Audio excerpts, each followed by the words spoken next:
Na pia tunaona kwamba Bwana anawaambia nabii Samuel amekataa kaka moja hapo ya kaka zake, sio moja hapo, wote wamekataliwa.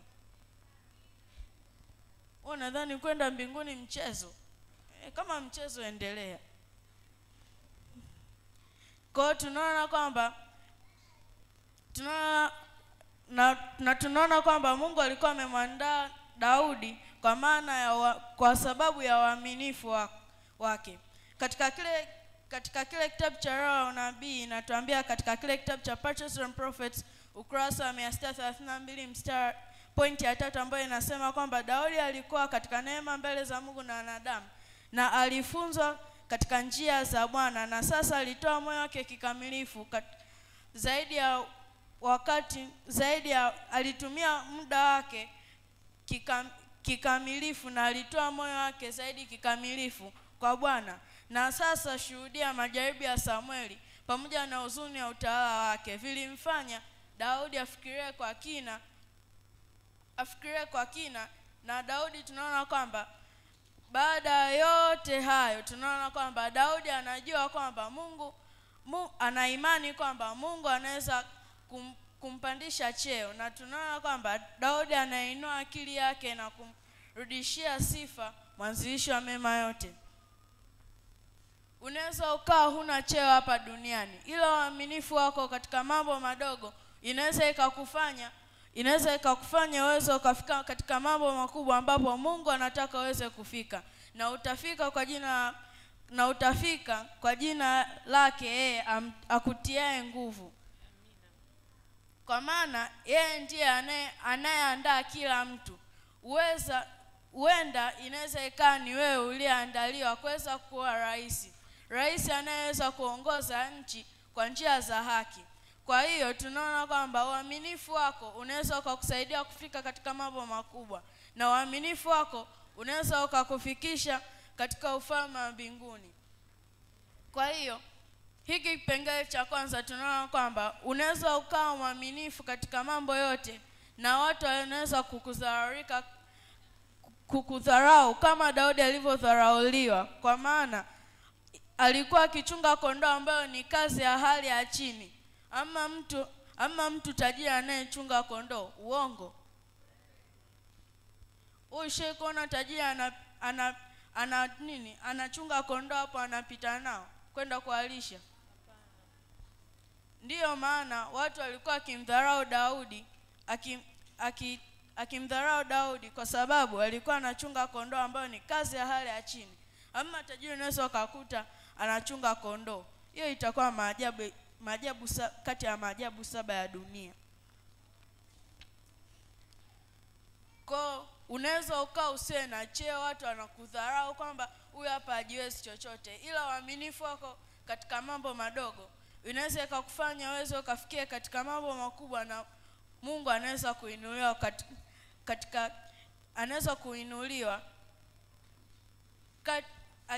kuinuliwa wewe ukiwemo, kwa maana wewe ndiye uliyeweza kumuinua kwa sababu amekuchagua wewe uweze kumuinua.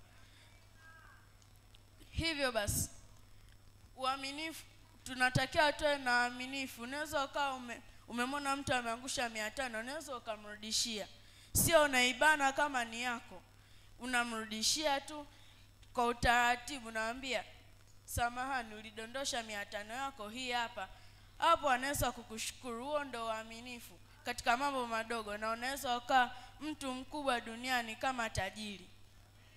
Hebu tuchunguze hichi kipengele cha pili ambacho kinasema kusudi huanza kwa siri. Hebu tusome kile kitabu cha Samuel kwanza 17 mstari 36. Msomaji wangu naomba nisomee. Mtumishi wako alimuua simba na dubu pia, na huyu Mfilisti asiyetahiriwa atakuwa kama mmoja wao, kwa sababu amewatukana majeshi ya Mungu aliye hai.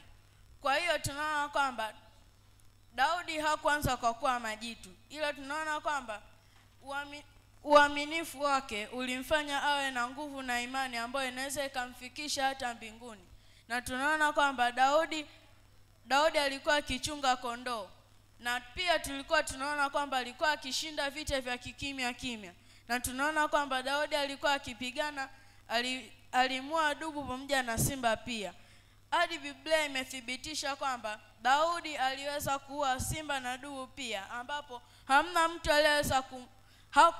mtu aliyemwona na kuweza kuripoti kwamba Daudi leo ameua simba na dubu pia. Kwa tunaona kwamba alikuwa na imani, cha kwanza. Pili, alikuwa mwaminifu. Na tatu, alikuwa akimtumainia Mungu, ambapo anaweza akashinda vita vyake vya imani. Na tunaona kwamba maamuzi yako madogo yanaweza akakufanya uwezo ukafikie kiwango bora ulichokuwa unakihitaji, na sio wewe uliyekuwa unakihitaji, ila hilo wazo ulipewa na Mungu kuweza kufikisha huo ujumbe kwa watu, na Mungu anaweza kuinulia, na watu wengi wanaweza kupata uzima wa milele katika siku hizi za mwisho. Haya maamuzi yanaweza yakawa uaminifu, utii kwa wazazi, na pia uaminifu, utii pamoja na utulivu katika ibada. Unaweza ukawa utulivu kasikiliza neno leo, kesho linaweza ikakusaidia katika maisha yako na kuweza kufanikiwa katika maisha yako. Hivyo basi tunatakiwa tuwe na waaminifu na tuwe na tumaini ambalo linaweza ikatufikisha mbinguni. Hebu tuchunguze kipengele cha 3 ambacho kinasema Daudi mtafuta njia anayemheshimu Mungu. Hebu tusome kile kitabu cha Samueli wa kwanza 17 mstari 45. Msomaji wangu naomba nisomee. Ndipo Daudi akamwambia yule Mfilisti, wewe unanijia mimi na upanga na fumo na mkuki, bali mimi ninakujia wewe kwa jina la Bwana wa majeshi, Mungu wa majeshi ya Israeli uliowatukana. Hivi nakumbuka nilisema kwamba kuna maswali. Pathfinder C, kipengele cha kwanza kilikuwa kinasemaje kama mlikuwa mnasikiliza? JB A.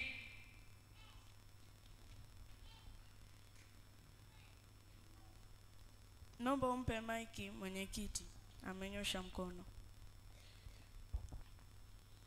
Kipengele hiki kinasema Daudi kijana wa kawaida mwenye wito wa milele.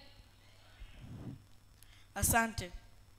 Kwa huyu ndiye aliyekuwa anasikiliza ibadani.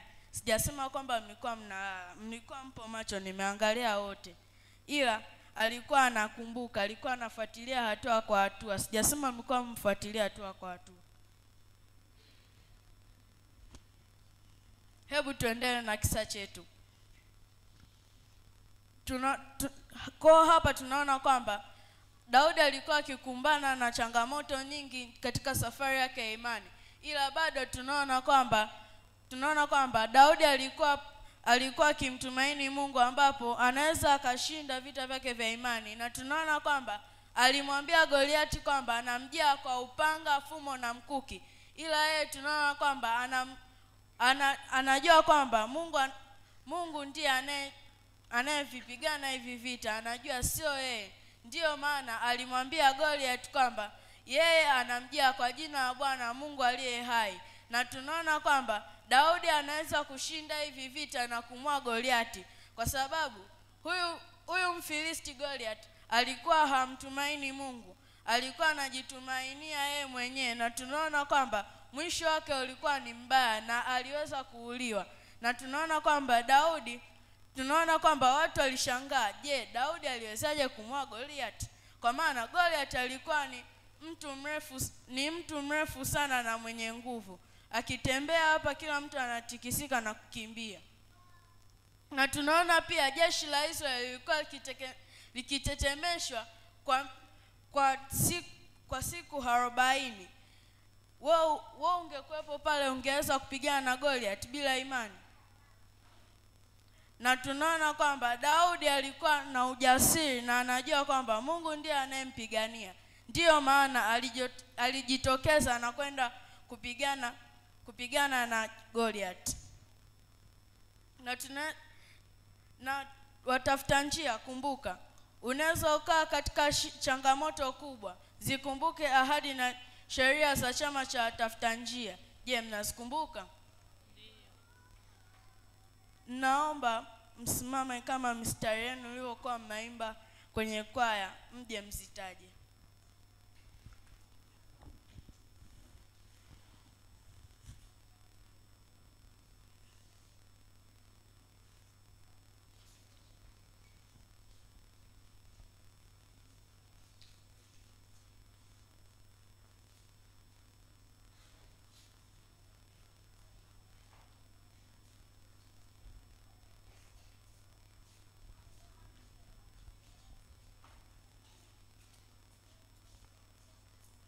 Makapteni, naomba msimame kwa mbele.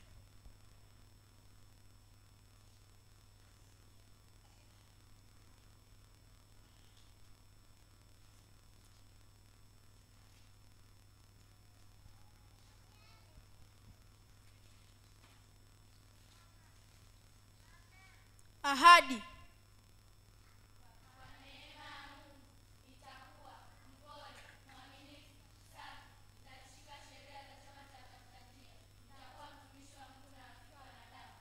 Sheria.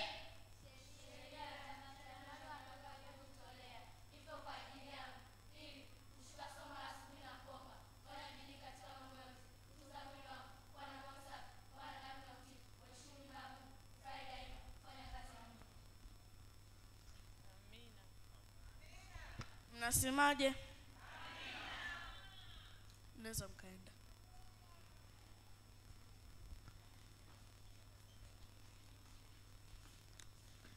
Je, niwaambie sababu ya kutaja ahadi na sheria za chama cha watafuta njia?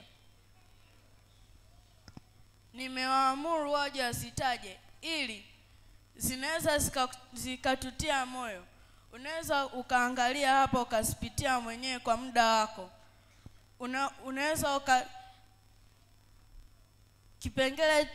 hebu tusome kipengele cha 7 ambacho kinasema kufurahi daima. Kwa nini anasema kufurahi daima? Kufurahi daima, na tunaona kwamba kipengele cha 8 kinasemaje? Tunaona kwamba anamaanisha kwamba tuwe na furaha wakati wa kufanya kazi ya Mungu. Na tunaona kwamba Daudi alikuwa akifanya kazi ya Mungu pia kwa furaha, kwa maana anajua kwamba Mungu yupo pamoja naye na atamlinda katika safari yake ya imani. Kwa maana yeye ndiye aliyemwanzishia safari yake ya imani na ndiye atakayemalizia safari yake ya imani. Hebu tuchunguze kipengele cha 4 ambacho kinasema njia ya kusudi sio rahisi. Kwa nini kipengele cha 4 kinasema njia ya kusudi sio rahisi? Wewe hujajiuliza hilo swali? Najua wote hamjajiuliza. Ila kipengele cha 4 nimekipa kichwa kinachosema njia ya kusudi sio rahisi. Kwa maana unaweza ukawa umeshinda jaribio kubwa ambalo hata mtu ambaye hana imani au ni mdogo katika imani hawezi kulipitia. Ikawa umelishinda na ukaamini kwamba majaribu yako yameisha. Usiseme majaribu yako yameisha, ila sema bado Mungu nisaidie. Majaribu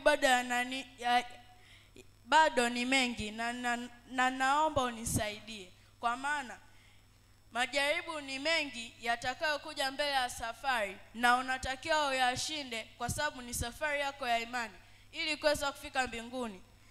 Na kama nilivyowaambia mwanzoni kwamba Mungu anahitaji mtu ambaye ni jasiri na ana imani.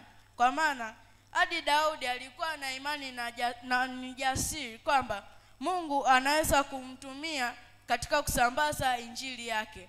Je, wewe u tayari kufanya kazi ya Mungu?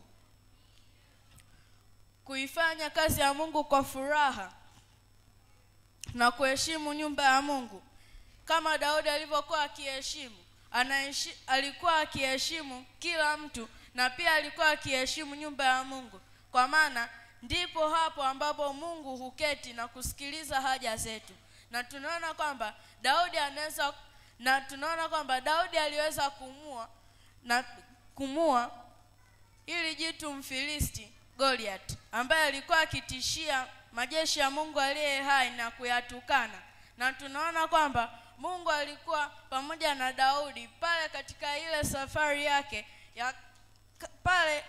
Kwanza tunaona kwamba Daudi alienda kupelekea kaka zake chakula.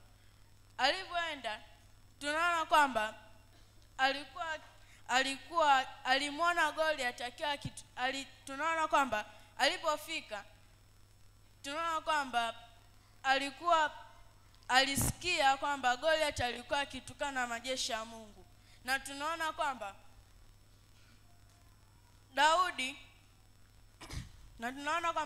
Daudi alikuwa hana uoga na aliomba kwenda kupigana, kwa sababu anajua Mungu yupo pamoja naye na atamlinda. Kwa nini kaka zake wanaojiita ni makamanda asingeenda kupigana na Goliath? Nikwambia kwa sababu gani? Kwa sababu walikuwa hawana imani thabiti inayoweza kuwafikisha katika malengo yao. Kwa hiyo tunaona kwamba walishindwa kwenda kupigana, ila tunaona kwamba Daudi alipokuwa na imani kwamba anaweza kushinda, na tunaona kwamba anaenda kupigana na Goliath ambaye alikuwa akitukana majeshi ya Mungu ambaye alikuwa aliye hai. Hivyo basi safari yako ya imani unaweza ukawa unapitia uonevu, umajitu, na pia unaweza ukawa unapitia uonelevu, ila Mungu yupo pamoja naye na atakulinda katika safari yako. Na ukimtegemea Mungu, safari yako ya imani atakuwa pamoja naye.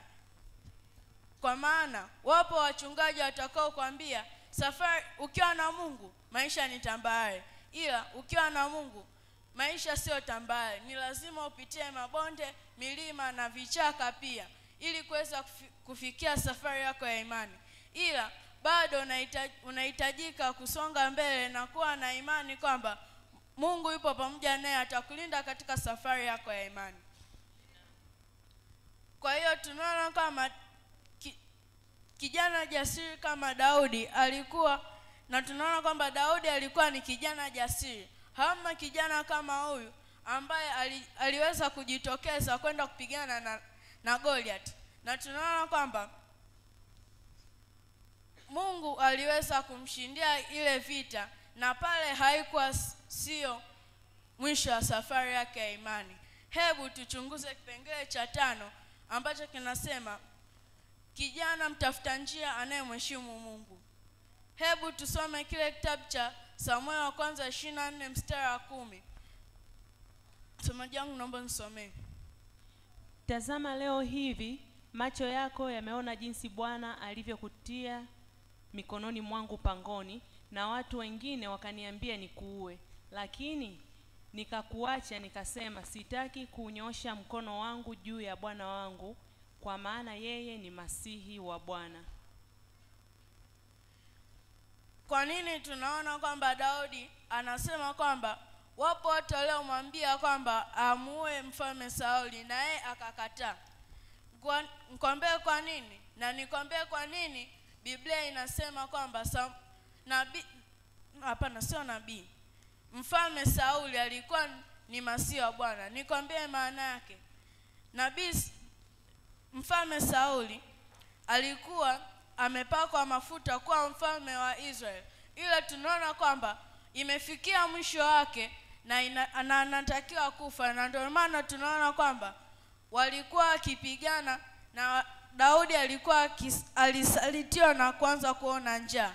Na tunaona ikafikia hatua Sauli amekamatwa na Daudi. Kivipi? Alikuwa pangoni, na tunaona Sauli alienda kulala pangoni. Hivyo basi alikuwa ameshamkamata, au kama watu wanavyosemaga sasa hivi duniani, amenaswa pangoni. Amenaswa. ndio hivyo alivyokuwa amekamatwa. Kwa hiyo tunaona kwamba Daudi hakuweza kumua kwa sababu yeye ndiye mpako wa mafuta wa Bwana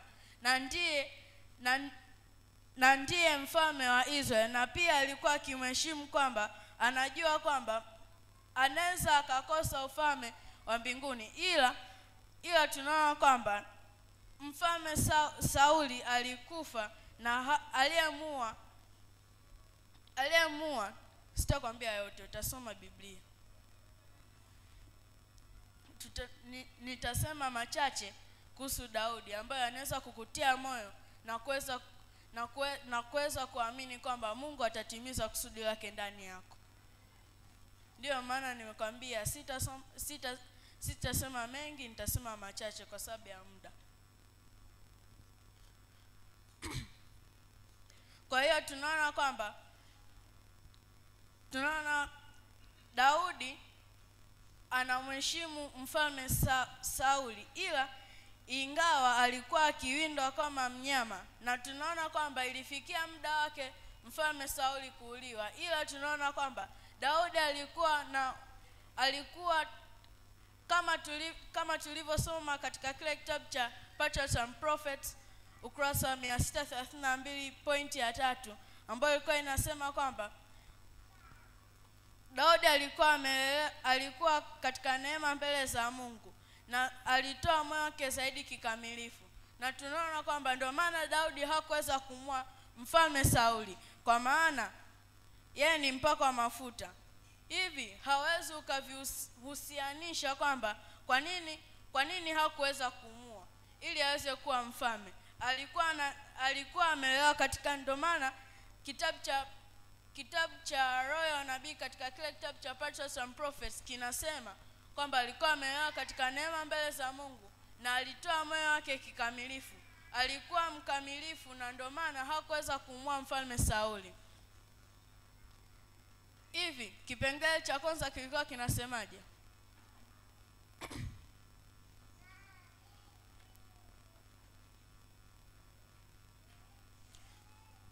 Mwishoni kuna maswali. Kwa hata nisijisumbue. Maana kuna maswali na unatakiwa kujibu mpaka maswali yatakapoisha. Sio mmoja. Usidhani nitamchagua mmoja mpaka maswali yaishe, hapana. Ni wote. Kwa maana mmekuja kuabudu. Hamjaja kulala wala kusinzia, mmekuja kuabudu. Ukweli uongo? Ndio maana nimesema hivyo. Sijasema kwamba usipojibu swali hautakula. Utakula, ila unatakiwa uwe active ibadani. Wote mtakula, msije mkaanza yani mchungaji wa leo ametuambia leo hatuli. Tuendelee. Kuna kucheka na kuna kununa. Na tunaona alikuwa akimheshimu mfalme Sauli na hakumua kwa sababu yeye ndiye mpaka wa mafuta. Hebu tuchunguze kipengele cha 6 na cha mwisho kinachosema Mungu anatimiza kusudi lake. Bwana Yesu asifiwe. Amina. Mungu anatimiza nini? Na tunaona, hebu nauliza swali hili hapa, ninakutumia akili. Mungu anatimiza kusudi lake ndani ya nani? Ndio. Hapa kuna magenius. Ndio, hapa kuna magenius. Wote ni magenius, si ndio? Wote ni magenius. Hebu tuendelee. Kwa tunaona Daudi alipoweza kufika katika kile kiti cha ufalme, tunaona heshima yake haikuwa katika kiti kile cha mfalme. Inaweza ukawa umefika katika kile kiti cha mfalme, ila heshima yako isiwe pale. Heshima yako inaweza ikawa katika kitu cha thamani ambacho mtu akikipata anaweza akawa mtu wa hali ya juu, na heshima yako inaweza isiwe hata utajiri. Unaweza ukawa tajiri na watu wasiweze kukupa heshima yako, ila heshima yako inapatikana pale kitu cha thamani kinapotokea. Na hicho kitu cha thamani hakitolei bure. Ila anayekitoa ni Mungu peke yake. kwa maana hamna chochote cha thamani, hamna chochote tunachoweza kurudisha cha thamani, ila ni mioyo yetu inayotakiwa, ambayo ni ya thamani, ambayo Mungu ametupatia tuilinde. Na tunatakiwa tuilinde, na tunatakiwa tusome neno la Mungu, tuwe waaminifu, wakamilifu kama kijana Daudi ambaye alikuwa ni mkamilifu na alikuwa ana moyo wa huruma, sio moyo kama jiwe. Mtu mgeni leo amekuja, unaambiwa leo wewe ni mgeni, leo huli. Umetoka huko kote, umeshindwa kula, utakula kwa macho. Kwani nadanganya? Si watu wengine sijasema wote. Si watu wengine ndio wanachokifanya uongo? Ndio, inaweza ikawa unasema kwamba leo nataka nimtembelee Yesu. Inaweza ikawa ni mtu maskini amekutembelea. Yesu haji kama mtu tajiri. Anaweza akaja katika sura ya kibinadamu. Anaweza akaja katika njia tofauti. Anaweza akaa akiwa anaomba kitu fulani, kitu chochote ambacho wewe unacho na unaweza ukampatia. Na pia anakuja pale, unaweza ukawa umependezesha nyumba yako vizuri, umeipigia hadi umeweka hadi nini, umespray perfume zile za bei ghali zile. Unaweza ukawa umespray, afu mtu maskini hajaoga anakuja anakugongea hodi, naomba chakula. Unaweza hadi ukamfukuza kwa maneno mabaya. Unaweza ukawa unamfukuza, kumbe ni Yesu yule taka aje kutembelee. Unaomba, unashangaa unajibiwa, wewe siye ule nifukuza. Unaanza kumwambia, jamani Yesu sikukujua. Wewe unakujaga na mawingu. Asa anakuja na mawingu siku za mwisho. Na siku za mwisho ndo siku ambazo shetani atakuwa akitumia watu wake ili kuweza kuidanganya dunia. Na naomba usidanganyike. Uwe katika imani thabiti ambayo inaweza ikakufikisha mbinguni. Na siku ya mwisho unaweza ukaa mmoja hapo ya wale walioweza kufika mbinguni. Napoenda kumalizia, kama kijana mtafuta njia mwenye kusudi, unaweza ukawa unapitia uonevu, umajitu, na hata unaweza ukawa unapitia changamoto mbalimbali ambazo jamii haiwezi kukukubali. Unaweza ukawa umetengwa na jamii kwa sababu ya matatizo yako. Usihofu, Mungu yupo pamoja nawe, na uaminifu wako katika mambo madogo kama tulivyoona mwanzo unaweza kukufikisha katika cheo kikubwa, na watu wanaweza kukushangaa kama kijana huyu Daudi. Leo Mungu anakuuliza, je, wataka kuwa mtafuta njia kama Daudi, kuitafuta njia kwa kusudi? Kama jibu lako ni ndio, ninakualika usimame na kupita mbele. Kama hutaweza, utaweza kunyosha mkono wako au kusimama hapo hapo ulipo.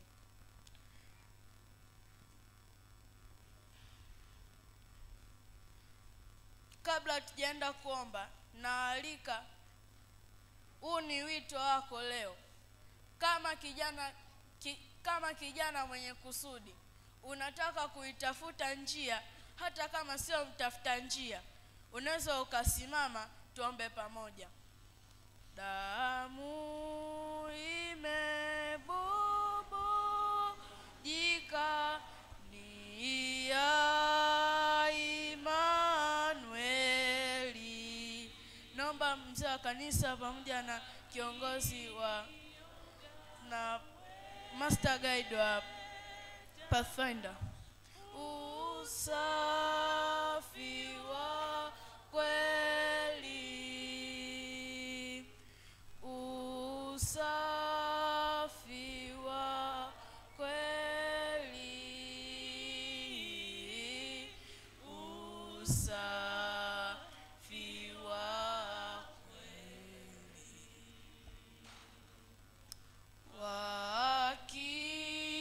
Wakioga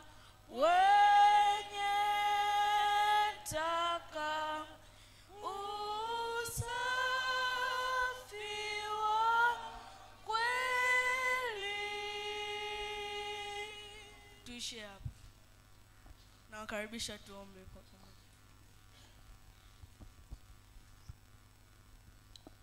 Tuombe. Baba yetu na Mungu ishe mahali pa siri juu mbinguni, asante kwa huduma yake asubuhi ya leo iliyoletwa na mtumishi wako mbele ya kanisa lako. Neno lako limefika kwetu, Roho wako mwema amezungumza nasi tuko tayari kutenda kile ambacho Roho wa Mungu anazungumza na kila mmoja wetu. Sisi kama tafuta njia, wazazi na walezi, tunasema asante kwa neno hili. Liweke nguvu katika maisha yetu, litawale kama mfano wa Daudi ambaye imekuwa ni kielelezo asubuhi ya leo. Neno lako hili liwe nguvu ya maisha ya awali hadi ujapo mara ya pili katika mawingu. Mzee wako wa kanisa anapoomba, uwe nasi sasa kwa jina la Yesu, amina. Baba yetu na Mungu wetu muumbaji, Mungu mwenye nguvu, mwingi wa rehema, tunashukuru sana kwa ajili ya siku ya leo. Tunashukuru kwa neno lako tulilolisikia kupitia kijana mdogo kama Daudi. Amenena maneno makuu, jina lako litukuzwe Bwana. Tunashukuru kwa Roho wako uliomtumia akatupatia mafundisho ya muhimu. Kila aliyesikia, awe mzee awe kijana, msaidie awe kama Daudi. Umpatie roho ya unyenyekevu na roho ya kujitoa na roho ya kufanya kazi kwa furaha kama Daudi. Na huyu kijana Baba uliomtumia kuleta neno hili, Baba namweka mkononi mwako. Umtazame kwa jicho lako la pekee, ukambariki, ukamuongoze, ukampatie roho asimame kama kijana atakayeinua jina lako katika kanisa hili la Chang'ombe. Asante Yesu kwa sababu umetenda nasi kwa namna pekee. Mungu wa mbinguni, kwa ajili ya siku ya leo, tusaidie tuwe watu wanaojinyenyekesha maisha yetu mkononi mwako, na neno hili lipate kutuokoa na kutuongoza katika haki, katika kweli, hadi tufikie mwisho wa maisha yetu ya Ukristo. Bariki siku ya leo, bariki watafuta njia, na mipango yote mpaka mwisho yaende sawa sawa na mapenzi yako. Siku ya leo tutakapomaliza, tuone hakika tumekutana na Yesu kupitia matendo ya PFC, na jina lako litukuzwe. Tunaomba kwa ajili ya jina lako Yesu, amina.